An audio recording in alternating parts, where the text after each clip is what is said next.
অসীম দয়ালু এবং পরম করুণাময় মহান আল্লাহ তাআলার নামে শুরু করছি।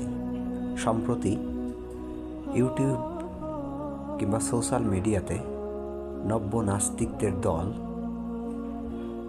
ইসলামের মহানবী সাল্লাল্লাহু আলাইহি ওয়াসাল্লামের পবিত্র আল কোরআনের সমালোচনার ঝড় তুলছে, কিন্তু একটু গভীরভাবে তাদের আচরণ লক্ষ্য করলে আপনি বুঝবেন তারা মূলত ধর্ম ব্যবসায়ী। তারা ধর্মীয় উপাদানকে ব্যবসায়ের কন্টেন্ট হিসাবে গ্রহণ করেছে, মূলত তাদের অর্থ উপার্জন, তাদের নিজেদেরকে সেলিব্রিটি হিসাবে প্রতিষ্ঠিত করতে। কারণ তারা যে যুক্তি, যে আলোচনা, যা কিছু করছে সব কিছুই মূলত ইসলামের ইতিহাসের বিকৃত দিকগুলো নিয়ে। প্রকৃতপক্ষে ইসলামের ইতিহাসের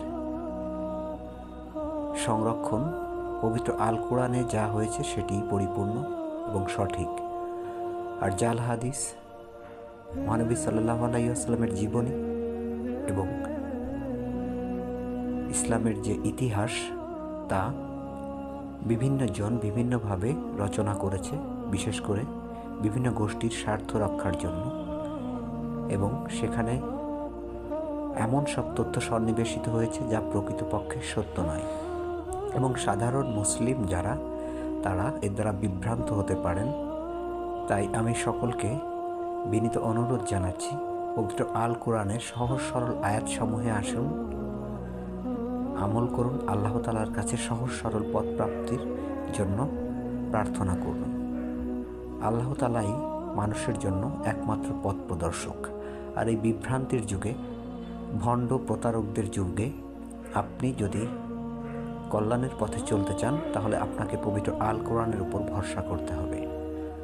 আরেকটি জিনিস, ইসলামের সঠিক ইতিহাস সঠিক সোর্স থেকে আপনি জানুন, তাহলে বুঝতে পারবেন এরা কতটা বিকৃত এবং এরা ধর্ম ব্যবসায়ী। প্রকৃতপক্ষে ইসলামের ইতিহাস সমৃদ্ধ এক ইতিহাস।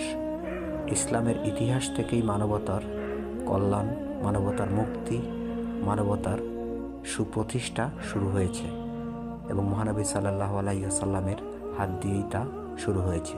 আমরা সবাই জানি মহানবী সাল্লাল্লাহু আলাইহি ওয়াসাল্লাম যখন আবির্ভাব ঘটেন তখন মক্কাকে আইলিয়ামে জাহেলিয়াত বলা হতো, অর্থাৎ অন্ধকার যুগ। এরপর এক স্বর্ণযুগ প্রতিষ্ঠিত হয়েছে ইসলামী শাসনের অধীনে। আল্লাহ তাআলা আমাদের সকলকে সঠিক বুঝ নেয়ার তৌফিক দান করুন, আমিন।